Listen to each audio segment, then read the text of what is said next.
Olá, amigos youtubers, sejam todos muito bem-vindos ao Canarinho ECD Reconstrução. Galera, hoje vamos com uma palestra muito interessante e tenho certeza que vários criadores querem saber como que funciona o processo de canários de asa branca. Uma excelente palestra que foi ministrada no grupo Formando Canaricultores pelo criador e juiz de canários de cor, Cairo. Desde já agradeço todos os moderadores do grupo Formando Canaricultores por essa iniciativa excelente na canaricultura brasileira. Galera, vamos embora então para a primeira parte da palestra. Vamos lá, galera!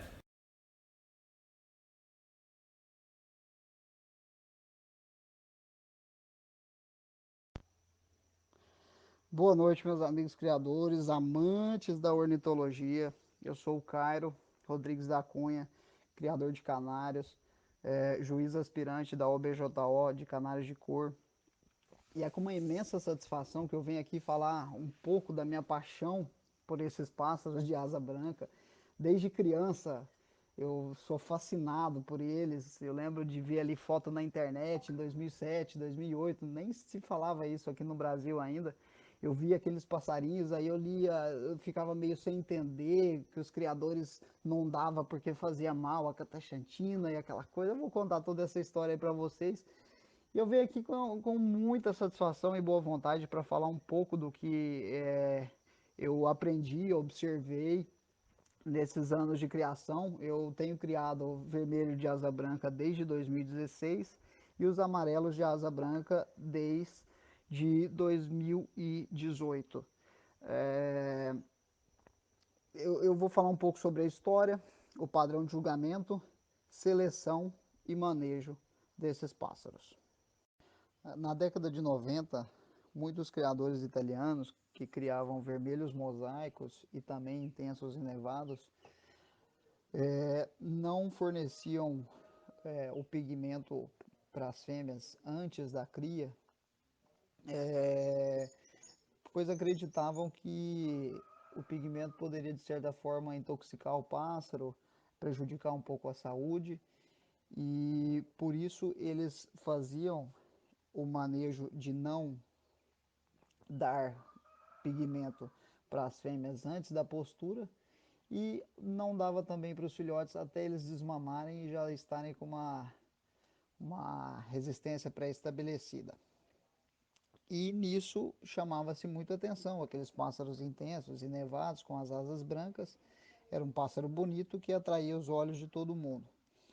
E em 2009 foi oficialmente reconhecido pela COM no Mundial de Piacenza apenas os pássaros com fator, vermelhos intensos e nevados de asa branca.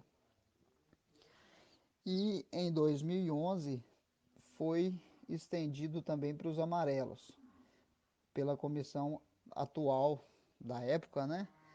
Pela comissão da época da COM e OMJ.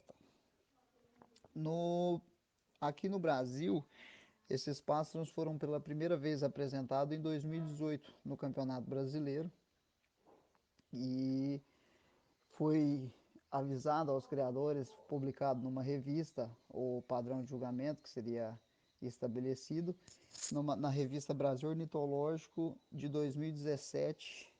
Eu não me lembro ao certo qual a edição, mas é aquela que tem na capa um pássaro vermelho intenso de asa branca. Vamos falar um pouco aqui sobre o padrão de julgamento adotado no Brasil. Para os canários intensos, tanto os nevados como os intensos, a essência do julgamento é basicamente a mesma dos de asa pigmentada, com o diferencial de que as asas devem estar totalmente despigmentadas, certo? E nesse passarinho é fundamental para dar uma beleza nele, a exuberância, o contraste entre as asas brancas e a plumagem extremamente bem pigmentada, seja ela vermelha ou amarela. Um passarinho intenso muito bom, ele tem que ter toda a sua plumagem pigmentada até a extremidade. E as remiges e retrizes deverão ser o mais branca possível. Já um passarinho bom, ele tem um pouquinho de shimmer, pode ter ali uma borda branca em um lugar ou outro, mas também tem que, e no máximo ele pode ter uma leve presença de lipocromo das remises e retrizes. Já o passarinho regular, ele tem um shimmer evidente em vários lugares, é, e as asas e rabo também tem um pouco mais de pigmento, né? E já o passarinho fraco, ele tem um levadismo generalizado, né? O intenso, até cheio de shimmer ali na plumagem, e também tem um excesso de lipocromo nas remises e retrizes. E se o passarinho é fraco, ele deve ser desclassificado do julgamento.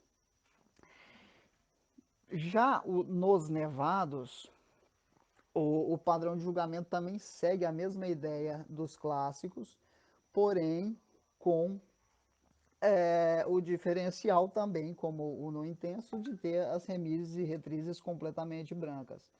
No passarinho muito bom, ele tem que ter uma névoa curta, bem distribuída por todo o corpo e uniforme, tem que ter a mesma distribuição ali, né? Não pode ter um pouquinho aqui e muito lá naquele outro lugar. E também as remises retrizes o mais branco possível. Já o passarinho bom, ele já tem um pouquinho de concentração ali, ou falta de neve em algum lugar, geralmente ali no peito. E também tem uma leve presença de lipocromo nas remises e retrizes. Já o passarinho regular, falta névoa ou sobra névoa, mas ainda dá para definir a categoria do que é. E o passarinho fraco, ele tem o nevadismo defeituoso, tende ao intenso ou tende ao mosaico, e tem excesso de lipocromo nas remises e retrizes, e isso leva o passarinho a ser desclassificado. Agora vamos falar um pouco sobre a seleção desses pássaros. São 5 pontos que eu acredito que sejam de suma importância a gente falar aqui sobre eles e que devem ser levados em consideração na hora de selecionar esses pássaros. O primeiro ponto, nós temos que selecionar para os vermelhos pássaros com a menor capacidade de absorver o pigmento amarelo e a maior capacidade de absorver pigmento vermelho.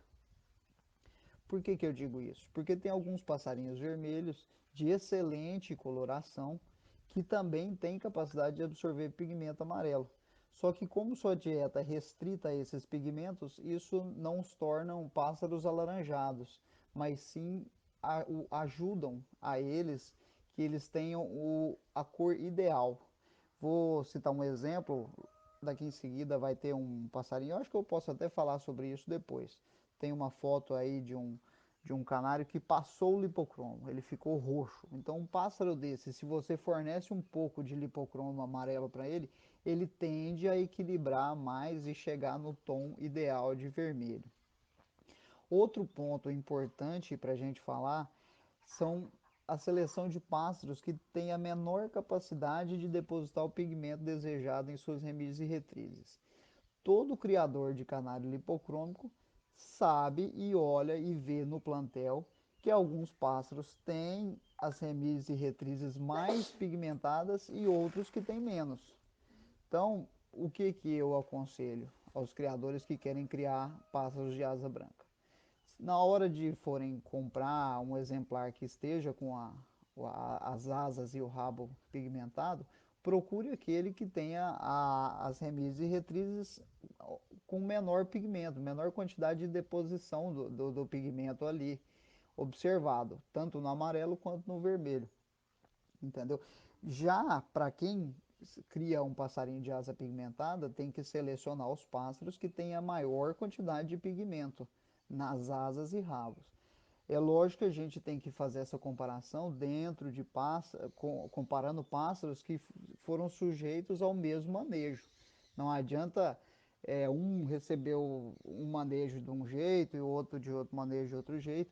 Então, quando a gente for falar de seleção, sempre é importante ressaltar o manejo, que não é possível você fazer uma seleção uniforme tendo um manejo desuniforme, porque se você trata um passarinho de uma forma e o outro de outra forma, não tem como eles competirem um com o outro, eles vão se tornar pássaros diferentes. A gente sabe que todos os pássaros de cor que são submetidos a diferentes manejos, eles apresentam condições diferentes. Outro ponto que eu acho muito importante mesmo, é a seleção de pássaros menos suscetíveis a fazer uma muda mais brusca. O que, que seria isso? Essa muda brusca. Às vezes o passarinho vem, faz a muda, ele está prontinho e de repente ele entra na muda de novo. Essa segunda muda que ele faz, geralmente ele perde algumas penas das remises e das retrizes, principalmente das retrizes. Então, se esse passarinho entrar, ele tiver uma capacidade, uma sensibilidade maior ao manejo, às vezes você muda o passarinho de lugar, tá num ambiente mais claro, você põe no mais escuro, aí esse passarinho entra na muda de novo, e aí ele troca as penas tudo e tal. Ou se não, às vezes você muda a farinhada, muda alguma coisa na alimentação, esse passarinho entra na muda e perde as penas todas. Eu observei no meu plantel que alguns pássaros eles têm uma resistência maior a essas mudanças de alimentação e de ambiente. E outros são mais sensíveis. Então, dentro da seleção dos asas brancas, é muito interessante você ter no seu plantel pássaros que é menos suscetível a esse tipo de ocasião. Já para quem cria pássaros de asas pigmentadas, a maior parte dos criadores observam e falam isso comigo, que o pássaro, quando ele perde a pena longa e ela nasce de novo com esse pássaro já maior, ela vem com uma cor mais forte.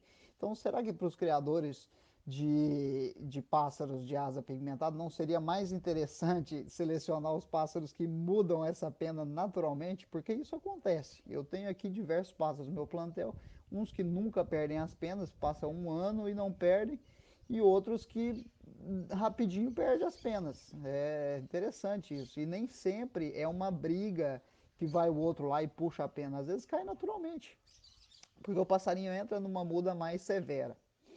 Outro ponto importante na seleção é selecionar para pássaros de asas despigmentadas aves menos agressivas, que brigam menos, que são mais tranquilas, que não disputam muito território, alimento. É lógico que é difícil isso nos machos, mas sempre tem aqueles machos mais agressivos e os menos agressivos. Outro ponto importante na seleção são as matrizes que não depenam os filhotes antes do desmame. Então, às vezes, está lá aquela ninhada linda, uma maravilha, aí de repente, do nada, a fêmea vem e arranca o rabo de todo mundo. Esse tipo de fêmea não serve para o plantel. Ela pode ter excelentes qualidades, mas ela não vai poder criar os seus filhotes.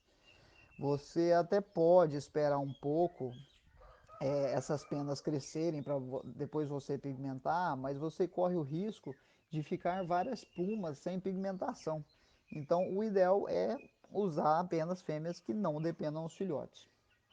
Certo. Voltando aqui, agora vamos falar um pouco sobre aquele primeiro tópico sobre a seleção genética, que são selecionar pássaros que têm a menor capacidade de absorver o pigmento amarelo e a maior capacidade de absorver o pigmento vermelho. Isso nos pássaros com fator. O sem fator é um pouco diferente. Por que é importante isso? Toda alimentação que a gente fornece para os canários, ela tem um pouco de pigmento amarelo. O alpiche tem um pouco de pigmento amarelo, linhaça tem um monte, colza tem um monte também. Os que menos tem, se eu não me engano, é níger e aveia, mas também tem um pouco de pigmento amarelo. Verduras que a gente gosta de dar para os passarinhos tem bastante pigmento amarelo. Então, toda a alimentação que a gente dá para o passarinho, ela tem um pouquinho de pigmento amarelo. Ah, cara, mas eu só dou estrusada branca e farinhada branca. É, gente, tá lá, extrusada e farinhada, escrito lá, branca. Mas não é por isso que ela não contém um pouco de pigmento que pigmente as asas dos pássaros. Toda farinhada, extrusada, elas contêm soja, que tem um pouco de pigmento amarelo. As farinhadas de cria têm gema de ovo, que é extremamente importante para o desenvolvimento do filhote, é uma proteína animal, entendeu? Que tem uma rápida absorção pelo passarinho, tem uma melhor absorção ali, tá? Os nutrientes que fazem um pintinho crescer, desenvolver de embrião e virar pintinho. Imagina o que, que isso não tem de contribuição para um passarinho. Então a gente, de certa forma, a gente não, eu pelo menos, o meu ponto de vista é que a gente não deve restringir completamente a alimentação dos nossos pássaros para tentar evitar dar o pigmento amarelo. Existem farinhadas que não tem soja, que não tem gema de ovo? Tem. Não, eu nunca usei, vou ser bem sincero com vocês. Eu sempre uso uma que tem gema de ovo, uso uma extrusada branca. A gente vai vir a falar melhor sobre isso aí lá no tópico de manejo e dentro da alimentação.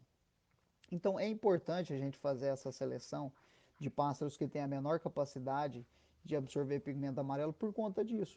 Porque toda alimentação que a gente dá para os passarinhos tem um pouquinho de pigmento amarelo. Principalmente alpiste. Tem pouco? Tem. Mas tem. Então, se o passarinho ele tem a capacidade de ter um amarelo forte, ele vai imprimir aquilo ali na asa dele sem dúvida. Logo em sequência aí tem um outro slide que são os tons de lipocromo. Eu fiz uma relação da ligação genética com o que é mais ou menos na vida real. Então ali tem o Azinho, Azinho, Vzinho, Vzinho, que seria amarelo e vermelho fraco, certo? Esse passarinho ele não serve nem para criar amarelo, nem para criar vermelho, ele é um passarinho laranjado, né? Ele é o cenoura. Tem o amarelo e vermelho forte. Esse é o passarinho dourado, né? Aquele verde dourado que a gente tem muito. Eu tinha demais aqui em casa, eu criava verde mosaico, a maioria deles era dourado. E eles têm na genética deles azão, azão, vezão, vezão. Eles têm tanta capacidade de, de transmitir o amarelo forte quanto o vermelho forte. Outro pássaro que a gente tem aí abaixo é o azão, azão, vezão, vezinho, que é um amarelo forte com vermelho médio. Esse também é considerado um pássaro meio fator, né? É o dourado. Você pega um passarinho desse, ele não é nem. Ele, é lógico que ele é mais amarelo do que vermelho. Às vezes um passarinho desse aí, eu já tive experiência aqui em casa nos verdes mosaicos. Se você submete um passarinho desse a uma dieta só de lipocromo amarelo, com uma quantidade moderada, ele até fica um amarelo limão, mas ele sempre vai tender um pouco mais para o dourado, não tanto quanto aquele anterior que a gente estava falando sobre. Outro que a gente tem aqui, que é o azão, azão, vezinho, vezinho. Esse é o amarelo forte e vermelho fraco. Esse aí é o passarinho ideal para quem cria amarelo. Então, os amarelos de melhor qualidade, esses pássaros têm esses componentes na sua genética.